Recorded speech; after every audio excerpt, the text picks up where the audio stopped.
जूनची 27 तारीख होती. शनिवार होता. महाराष्ट्रातले बरेच शिक्षक एकाच वेळी वेगवेगळ्या जिल्ह्यांकडे प्रवास करत होते. कारण 28 जूनला त्यांना सगळ्यांना एक परीक्षा द्यायची होती. टीईटीची परीक्षा. ही परीक्षा पास झाल्याशिवाय मास्तरांना आपली सरकारी नोकरी टिकवता येत नाही. मास्तरांचं वय काहीही असो, नोकरीत कितीही वर्ष झालेली असो, परीक्षा द्यावी लागते. प्रवास करताना पण मास्तर पुस्तकात डोकं घालून तयारी करत होते.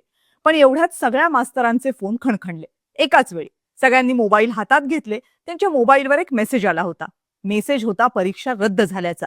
कारण टीईटीचा पेपर फुटला होता. सगळे मास्तर वैतागले. अहो मास्तर काय, हे ऐकणारा प्रत्येक जण चिडला. कारण त्याच्या फक्त 15 दिवस अगोदर नीट यूजीची परीक्षा रद्द झाली होती. कारण तेच, पेपर फुटला होता. देशभरात जवळपास 21 लाख पोरांना पुन्हा परीक्षा द्यावी लागली होती. नीट यूजीचा पेपर ही तर केंद्र सरकारची जबाबदारी होती. पण हा टीईटीचा पेपर ही मात्र महाराष्ट्र सरकारची जबाबदारी होती. त्यामुळे महाराष्ट्र पोलिसांनी चौकशी सुरू केली. 1.5 महिन्यानंतर पोलिसांना जे कळले त्यांना आता पोलिसांची आणि सरकारची पण झोप उडाली. कारण ज्या पद्धतीनं हा टीईटीचा पेपर फोडला गेलाय ना, तसे जर पेपर फोडले जाणार असतील तर या पेपर फोडणाऱ्यांना रोखणं महाकठीण आहे. टीईटीचा पेपर फुटल्याची पहिली खबर लागली ती ठाणे पोलिसांना. 28 जूनला टीईटीचा पेपर होणार होता. 26 जूनला पेपर विकला जात असल्याची टीप ठाणे पोलिसांना मिळाली. नीट पेपर फुटीचं प्रकरण ताजं होतं. त्यामुळे पोलिसांनी या टीपकडे अजिबात दुर्लक्ष केलं नाही. सापळा रचला आणि वेश बदललेले पोलीस पेपर खरेदी करायला गेले. पेपर घेतल्यावर ते शिक्षण विभागाकडे पाठवले.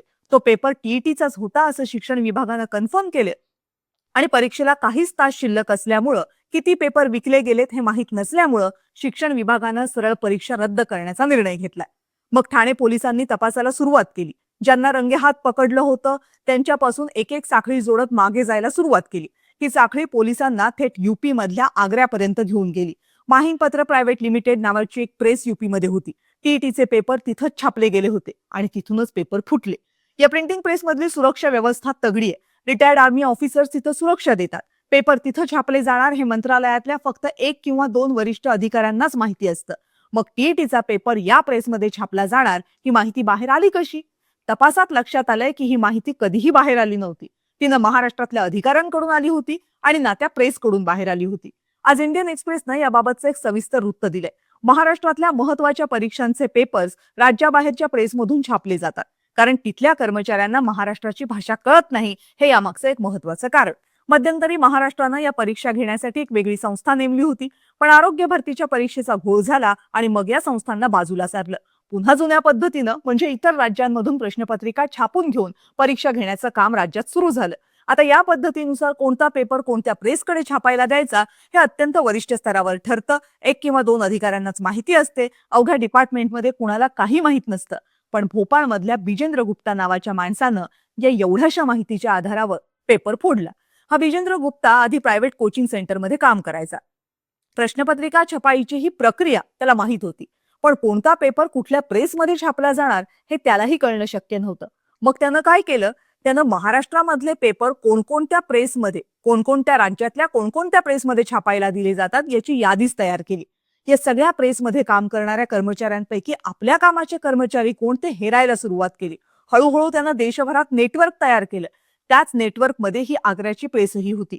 या प्रेसमध्ये 3 जण काम करायचे. नरेश कुमार मोहोरे, बाबूलाल कुशवा आणि संजय कुमार शर्मा. त्यातल्या संजय कुमार शर्माला या प्रेसनं आधीच कामावरून काढलं होतं. कारण काय? कारण तो अति भांडखोर होता. याच संजय कुमार शर्माला ब्रिजेंद्र गुप्तानं एका मध्यस्थामार्फत गाठलं. संजय कुमारचं काम एकच होतं, प्रेसमधल्या त्याच्या 2 मित्रांकडून छापायला येणारे सगळे पेपर मिळवायचे. सगळे, मग ते कोणत्याही परीक्षेचे असो. त्या पेपरच्या बदल्यात संजय कुमार त्यांना काही पैसे द्यायचा आणि त्यांची दारूची बिलही भागवायचा. 15 ते 17 जून दरम्यान टीईटी परीक्षेचा पेपर छापायला प्रेसमध्ये आला. 28 जूनला परीक्षा होती. प्रश्नपत्रिकांची बंडल्स बनवण्याची जबाबदारी या बाबूलालवर होती. हीच प्रश्नपत्रिकांची बंडल नंतर ट्रकमधून महाराष्ट्रात पाठवली जाणार होती. बाबूलालनं त्यातला एक पेपर काढला आणि नरेश कुमारकडे दिला. नरेश कुमारनं आपल्या बुटाचा सोल काढला, पेपर घडी करून त्याच्या आतमध्ये ठेवला, सोल पुन्हा चिकटवला आणि तो बाहेर आला. गेटवर तगडा बंदोबस्त होता. नरेश कुमारची चेकिंगही झाली. पण त्याच्या बुटाच्या सोलच्या आतमध्ये काही लपवलंय हे चेकिंग करणाऱ्या रिटायर्ड मिलिटरी अधिकाऱ्यांनाही कळलं नाही. नरेश कुमारनं बाहेर आल्यानंतर पेपर संजय कुमारला दिला आणि त्याने तो बिजेंद्र गुप्ताला दिला. संजय कुमारनं या पेपरसाठी नरेश कुमारला फक्त 8,000 रुपये दिले. म्हणजे अवघ्या 8,000मध्ये महाराष्ट्रातल्या टीईटीचा पेपर फुटला होता. विजेंद्रला हा पेपर कसला ते कळलं. त्यानं महाराष्ट्रातल्या कोचिंग सेंटरशी संपर्क केला. त्याचं स्वतःचंही नेटवर्क होतं. किमान 5,000 पेपर विकायचे असं विजेंद्रचं टार्गेट होतं. एका पेपरची किंमत होती 80,000 रुपये. त्यानं तो पेपर दुसऱ्याला विकला की तोही त्यावर आपलं कमिशन काढायचा. नीटचं प्रकरण ताजं होतं, त्यामुळे पेपरची फक्त हार्ड कॉपीच विकली जात होती. मोबाईलवर सॉफ्ट कॉपी सापडली तर पकडलं जाण्याचा धोका जास्त होता. म्हणजे बघा, जेव्हा नीट पेपर फुटी प्रकरणी सीबीआय एका मागोमाग एक आरोपी अटक करत होती, तेव्हा हे महाभाग टीईटीचा पेपर फोडत होते. महाराष्ट्रातच. भीती भीती काही नाही. पोलीस बिजेंद्र गुप्तापर्यंत पोहोचण्या अगोदरच तो पसार झाला होता. तसंही या बिजेंद्र गुप्ताला पकडणं सोपं नव्हतंच. मुळाच्या बिहारच्या समस्तीपूरचा हा बिजेंद्र गुप्ता शिकण्यासाठी बेगुसरायला गेला. तिथं 2003 ला एका खुनाच्या केसमध्ये त्याला अटक झाली. सायन्समध्ये ग्रॅज्युएशन पूर्ण झालेला हा बिजेंद्र पाटण्याला आला. तिथं खासगी कोचिंग क्लासमध्ये शिकवू लागला. तिथून मध्य प्रदेशातल्या भोपाळला गेला. 2011 मध्ये मध्य प्रदेशात पेपर फोडले म्हणून त्याला अटक झाली. तिथून जामिनावर बाहेर आला. ओडिसातल्या पेपर फुटीमध्येही तो आरोपी आहे. देशातल्या मोठ्या पेपर फुटी नेटवर्कचा बिजेंद्र गुप्ता हा मोठा भाग आहे. जामिनावर बाहेर यायचं, नवी ओळख तयार करायची, पुन्हा नव्या ठिकाणी जायचं, पुन्हा नवा गुन्हा करायचा, असा या बिजेंद्र गुप्ताचा फंड आहे. त्यामुळे तो पोलिसांच्या हाताला काही लागत नाहीये.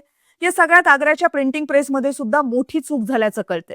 कारण पोलिसांच्या म्हणण्यानुसार ज्यावेळी या प्रिंटिंग प्रेसमध्ये पेपर चोरी झाली तेव्हा तिथले सीसीटीव्ही बंद होते. प्रिंटिंग प्रेसनं मात्र याबाबत अधिकृत माहिती दिलेली नाही. या पेपर फुटीनंतर परीक्षा घेण्याच्या नव्या पद्धतीबाबत सरकार विचार करते. पण सरकारनं एक गोष्ट आता मान्य करायलाच हवी. कुणीतरी लबाडी केली, कुणीतरी भ्रष्टाचार केला, चुका केल्या म्हणून पेपर फुटी होते असं नाहीये. इथं दोष परीक्षा पद्धतीमध्ये सुद्धा आहे. एक प्रश्न आणि 4 पर्याय, त्यातलं उत्तर निवडा. एवढ्यापुरतीच आपल्या परीक्षा मर्यादित झाल्यात हो. त्यांना पेपर तपासण्याचा कालावधी कमी होतोय, खर्चही वाचतोय, हे खरं आहे. पण परीक्षेची ही पद्धत पेपर फोडीसाठी पोषक ठरतेय ना. कारण इथं उत्तरं फिक्स असतात. त्यामुळे फुटलेला पेपर विकत घेणाऱ्याला मार्कांची गॅरंटी असते. परीक्षेत सविस्तर उत्तरं लिहायची असतील तर मग जरी एक दिवस अगोदर प्रश्नपत्रिका मिळाली तरी उपयोग काय?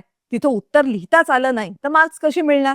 दुसरी एक गोष्ट सरकारनं इथे लक्षात घ्यायला हवी. इतक्या महत्वाच्या परीक्षा एकाच पेपरवर कशा काय अवलंबून ठेवायच्या? त्यासाठी काहीतरी टप्पे असायला हवेत की नाही? युपीएससी करते की ते? युपीएससी 3 टप्प्यात परीक्षा घेते. 10 लाखामधून 900 ते 1000 मुलं निवडते युपीएससी. त्यातला पर्यायवाल्या परीक्षेचा टप्पा हा फक्त पात्रता फेरीपुरता मर्यादित असतो.